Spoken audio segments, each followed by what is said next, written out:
إلا بإذنه يعلم ما بين أيديهم وما خلفهم ولا يحيطون بشيء من علمه إلا بما شاء وسع كرسيه السماوات والأرض ولا يؤوده حفظهما وهو العلي العظيم صدق الله العظيم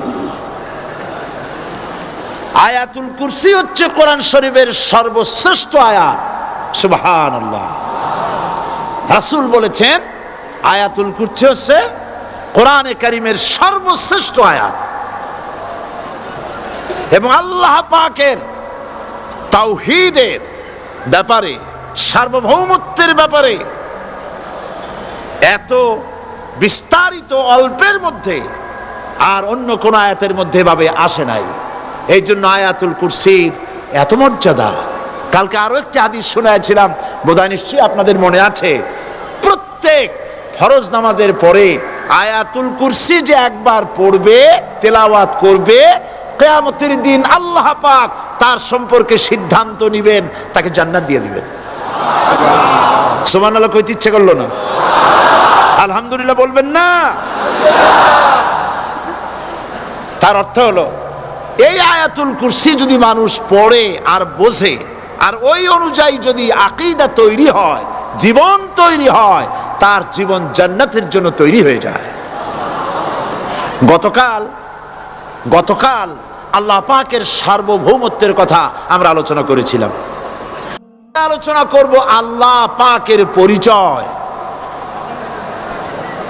আল্লাহ পাক তিনি কে আমরা বলি আল্লাহ আমরা কি বলি বলেন সবাই কি বলি আমি অনেকবার আপনাদেরকে এই কথাটা বলেছি বোধহয় নিশ্চয়ই মনে আছে আল্লাহ এই উচ্চারণটা আমাদের অনেকের হয় না কেউ বলে না আল্লাহ আল্লাহ পাকের উচ্চারণটা হচ্ছে আল্লাহ পাকের নামকরণ হচ্ছে আল্লাহ মুখটা একটু গোল হয়ে যাবে বলেন আল্লাহ আল্লাহ সুবহানাল্লাহ পৃথিবীতে বিভিন্ন জাতি তার স্রষ্টাকে তারা যাকে স্রষ্টা মনে করে বিভিন্ন নামে ডাকে কেউ বলে ভগবান কেউ বলে ঈশ্বর কেউ বলে পরমেশ্বর কেউ বলে বিধাতা কেউ বলে গড বিভিন্ন নামে লোকেরা এভাবে ডাকে তো ভগবান বললে তার প্রতিশব্দে স্ত্রীলিঙ্গে কি আসে বলেন ভগবতী ঈশ্বর বললে স্ত্রীলিঙ্গে কি আসে ঈশ্বরী বিধাতা বললে তার স্ত্রীলিঙ্গে কি আসে বিধাত্রী গড এটার স্ত্রীলিঙ্গে আসলে কি হবে তো প্রত্যেকটি তারা যে ভাষায় আল্লাহকে ডাকে প্রত্যেকটি ভাষায় স্ত্রীলিঙ্গে একটি প্রতিশব্দ আসে আল্লাহ এর স্ত্রীলিঙ্গে এর প্রতিশব্দে আরেকটি শব্দ কি গোটা বিশ্ব খুঁজে পাওয়া যাবে জোরে বলেন যাবে যাবে না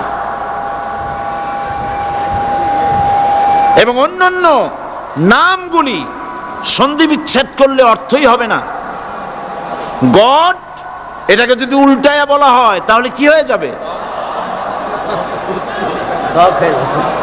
এবার দেখুন আল্লাহ এই নাম আল্লাহর পরিচয় কি যদি বলা হয় যে আল্লাহর পরিচয় কি শুধু আল্লাহ দিয়ে আল্লাহকে চেনা যাবে আল্লাহকে চেনা যাবে আল্লাহ রাব্বুল আলামিন বলছেন আল্লাহু লা ইলাহা ইল্লা হুয়াল হাইয়ুল কাইয়্যুম আল্লাহ হচ্ছেন তিনি যিনি ছাড়া কোনো ইলাহ নাই মাবুদ নাই উপাস্য নাই সুবহানাল্লাহ এখন আল্লাহর যদি প্রথম একটা অক্ষর আলিফ ছেড়ে দেওয়া হয় তাহলে থাকবে কি লিল্লাহ। এই লিল্লাহ দিয়েও কেউ যদি আল্লাহর পরিচয় পেতে চায় তাহলে পেয়ে যাবে। আল্লাহ রাব্বুল আলামিন কোরআনে কারীমের ভিতরে শুধু লিল্লাহ দিয়েও আল্লাহকে চেনার ব্যবস্থা করেছেন। লিল্লাহি মা ফিস সামাওয়াতি ওয়া মা ফিল আরদ, আকাশ এবং জমিনের সার্বভৌমত্বের একচ্ছত্র মালিকানা কার? আল্লাহ পাকের। এখন লিল্লাহ থেকে একটা লাম ছেড়ে দেন, কি থাকবে? লাহু। এই লাহু দিয়েও আল্লাহর পরিচয় পাওয়া যাবে, যাবে না? কোরআন বলছে লাহু মাকালিদুস সামাওয়াতি ওয়াল আরদি ইউবসিতুর রিজকা লিমান ইয়াশা। আকাশ এবং জমিনের রিজকের চাবিকাঠি আল্লাহ পাকের কাছে, যারে খুশি তিনি পর্যাপ্ত রিজেক তিনি দান করেন। সুবহানাল্লাহ। এবার লাহুর লাম ছেড়ে দেন, থাকবে কি?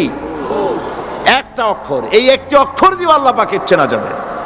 ইন্নাহু হুয়াল গফুরুর রহিম, তিনি হচ্ছেন মহা ক্ষমাশীল দয়াবান।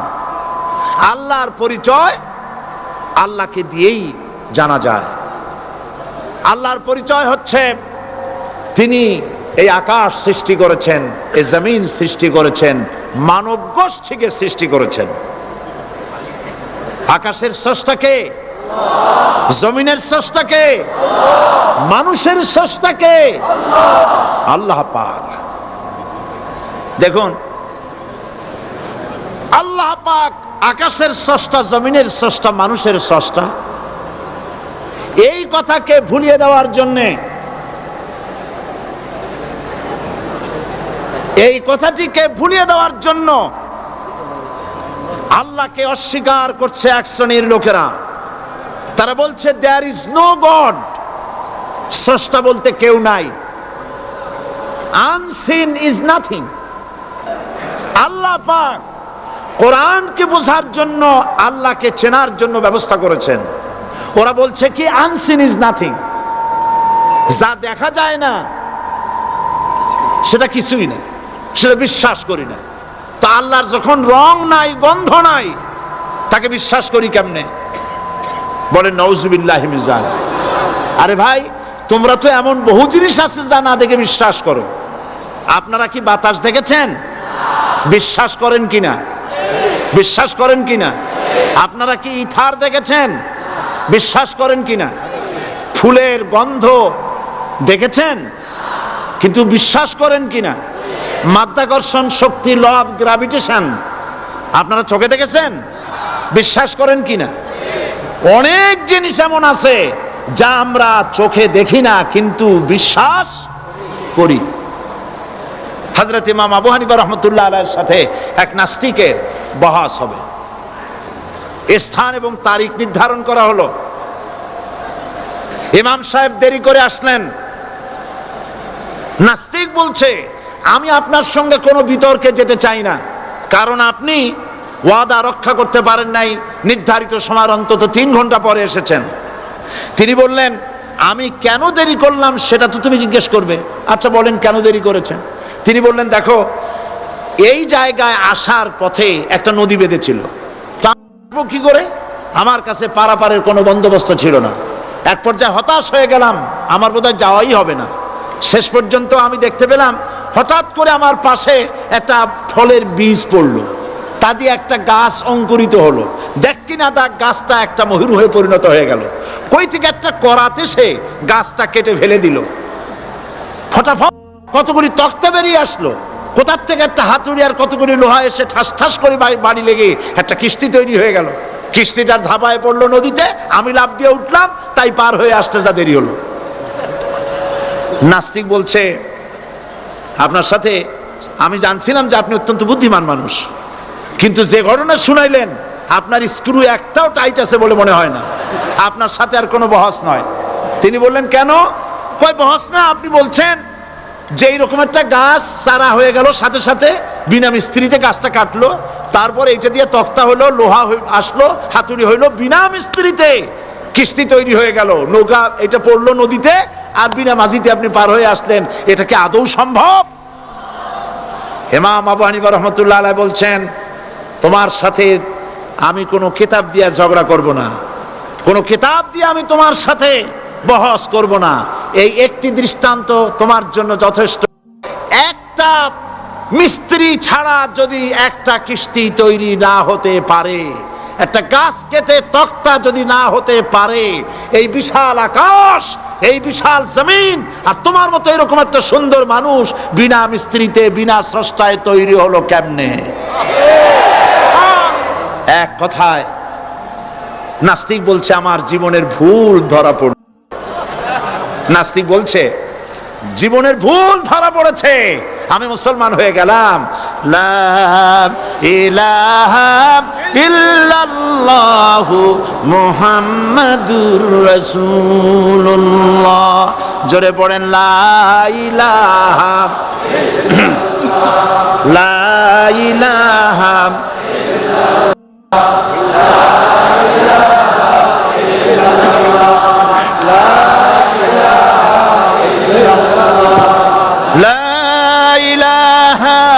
ইল্লাল্লাহু মুহাম্মাদুর রাসূলুল্লাহ।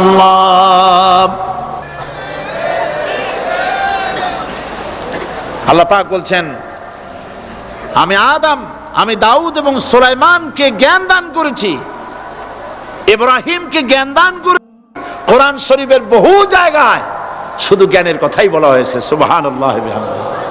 সুতরাং বুদ্ধিজীবী, এই বুদ্ধিজীবীরা তারা আসল জ্ঞানটা নাই। আসল জ্ঞান কোনটা বলেন? কোনটা? ডক্টর শহীদুল্লাহ মরহুম, আমি অনেকবার বলেছি তার কথা, তাকে জান্নাতুল ফেরদাউস নসিব করুন, বলেন আমিন। ডক্টর শহীদুল্লাহ মরহুম বলতেন তার লোকদেরকে যে তোমরা বিদেশ থেকে অনেক ডিগ্রি নামের আগে আনতে পারো, তোমরা পণ্ডিত, একথা আমি স্বীকার করি, কিন্তু কোরআন শরীফের জ্ঞান যদি না থাকে তাহলে পণ্ডিতের আগে আর একটা শব্দ বসবে, মূর্খ পণ্ডিত। কোরআনের জ্ঞান পাণ্ডিত্যকে পরিপূর্ণ করে দেয়, কারণ ওয়ামা উতিতুম মিনাল ইলমি ইল্লা কালিলা। সুবহানাল্লাহ। আল্লাহ পাক বলছেন তোমাদেরকে সামান্যতম জ্ঞান দান করেছি। কতটুকুন জ্ঞান? কতটুকুন? সামান্যতম জ্ঞান দান করেছি। সুতরাং আল্লাহ পাক কোরআনের মধ্যে তার নিজের পরিচয় ছোট্ট একটি সূরার মধ্যে ব্যাপক আকারে বলে দিয়েছেন। কি? কুল হুয়াল্লাহু আহাদ।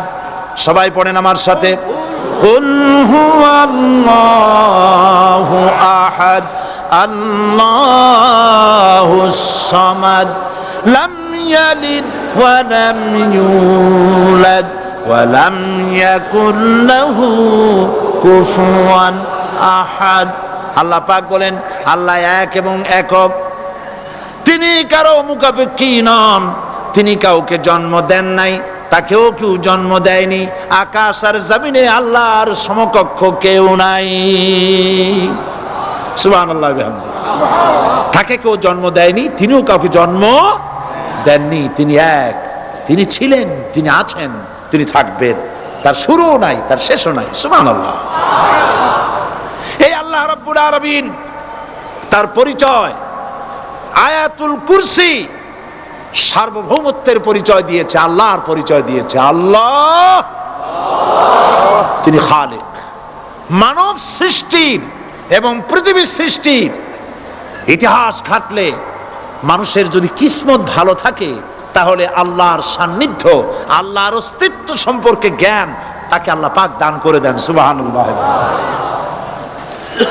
পৃথিবীর সৃষ্টির ব্যাপারে বুদ্ধিজীবীরা কি বলছেন দেখুন। পৃথিবীর সৃষ্টির ব্যাপারে বিজ্ঞানীরা বলছেন যে এই পৃথিবী এরকম ছিল না, তো কি রকম ছিল? এইটা সূর্যের পাশ থেকে একটা উজ্জ্বল শক্তিশালী জ্যোতিষ্ক দারুণ ফোর্স নিয়ে যাচ্ছিল। সেই ফোর্স সহ্য করতে না পেরে সূর্যের একটি দুর্বলতম অংশ সূর্য থেকে ছিটকে মহাশূন্যে পড়ে গেল, আর ঘুরতে ঘুরতে এই পৃথিবীর অস্তিত্ব লাভ করলো। বিজ্ঞানের এই কথা যদি বিশ্বাস করতে হয়, তাহলে আমাকে বলতে হয় এখন তো মানুষেরা আর পৃথিবীতে ধরছে না, ঠিক কিনা? কথা বলছেন না কেন? মানুষ পৃথিবীতে এখন ধরতেছে? বিভিন্ন দেশ খালি বলতেছে মানুষ কমাও, সন্তান কমাও, বিভিন্ন পদ্ধতি গ্রহণ করো, আর মানুষ বাড়ায়ও না। আল্লাহ পাক বলছেন আল্লাহু লা ইলাহা ইল্লা হুয়াল হাইয়ুল কাইয়্যুম। আল্লাহ হচ্ছেন তিনি যিনি ছাড়া কোনো ইলাহ নাই। লা ইলাহা ইল্লাহু, তিনি ছাড়া কোনো ইলাহ নাই, সার্বভৌমত্বের মালিক কেউ নাই। এই যে লা ইলাহা, কোনো ইলাহ নাই, আমরা কালেমার মধ্যে এই কথাটা বলি। আমাদের কালেমায়ে তাইয়্যিবা আমরা কি উচ্চারণ করি? লা ইলাহা ইল্লাল্লাহু মুহাম্মাদুর রাসূলুল্লাহ। জোরে পড়েন লা ইলাহা ইল্লাল্লাহ, লা ইলাহা ইল্লাল্লাহু মুহাম্মাদুর রাসূলুল্লাহ। লা ইলাহা, কোন ইলাহ নাই। এই দাওয়াত দিয়েছেন দুনিয়ার সমস্ত পয়গম্বর। এইটা কি শুধু রাসূলুল্লাহর দাওয়াত ছিল? সমস্ত নবীদের স্লোগান ছিল একটা। সমস্ত নবীদের স্লোগান ছিল কয়টা? সবাই বলুন, কি সেই স্লোগান? লা ইলাহা ইল্লাল্লাহ। কোরআন শরীফের ভিতরে ইলাহ শব্দ 147 বার এসেছে। লা ইলাহার অর্থ যদি এই হয় কোনো উপাস্য নাই আল্লাহ ছাড়া, কোনো মাবুদ নাই আল্লাহ ছাড়া, মুহাম্মদ সাল্লাল্লাহু আলাইহি ওয়াসাল্লাম আল্লাহর প্রেরিত রাসূল, তাহলে তো এত ঝঞ্ঝাট হওয়ার কথা ছিল না। আপনারা বলেন, নবীরা যখনই এই দাওয়াত দিয়েছেন লা ইলাহা ইল্লাল্লাহ, তখন সংঘর্ষ হয়েছে কিনা? হয়েছে কিনা? বাধা আসছে কিনা? তাহলে এই কথাটা কি যার কারণে এরকমের বাধা আসে? লা ইলাহা ইল্লাল্লাহ, এর চাইতে বিপ্লবাত্মক, এর চাইতে রিভলিউশন সৃষ্টিকারী কথা আল্লাহর আকাশের নিচে জমিনের উপরে আর একটাও হতে পারে না। লা ইলাহা ইল্লাল্লাহ। ইলাহ শব্দের অর্থ শুধু উপাস্য আর মাবুদ নয়। ইলাহ শব্দের অর্থ হচ্ছে আইনদাতা, ইলাহ শব্দের অর্থ হচ্ছে শাসনকর্তা, ইলাহ শব্দের অর্থ হচ্ছে বিধানদাতা। তো লা ইলাহা যখন একটি লোক ঘোষণা করে, তার অর্থ দাঁড়ায় কোনো আইনদাতা নাই, বিধানদাতা নাই, শাসনকর্তা নাই, কারো আইন মানি না, বিধান মানি না, শাসন মানি না, আল্লাহ ছাড়া। কে ছাড়া? আল্লাহ ছাড়া। এই কালেমার দাওয়াত যখন পয়গম্বরেরা দিয়েছেন, তখন 3 শ্রেণীর লোকেরা বাধা দিয়েছে। বলেন কয় শ্রেণী? সবাই বলেন। 3 শ্রেণীর লোকেরা বাধা দিয়েছে। লক্ষ্য করুন, 1 নম্বরে বাধা দিয়েছে রাষ্ট্র শক্তি। 1 নম্বরে বাধা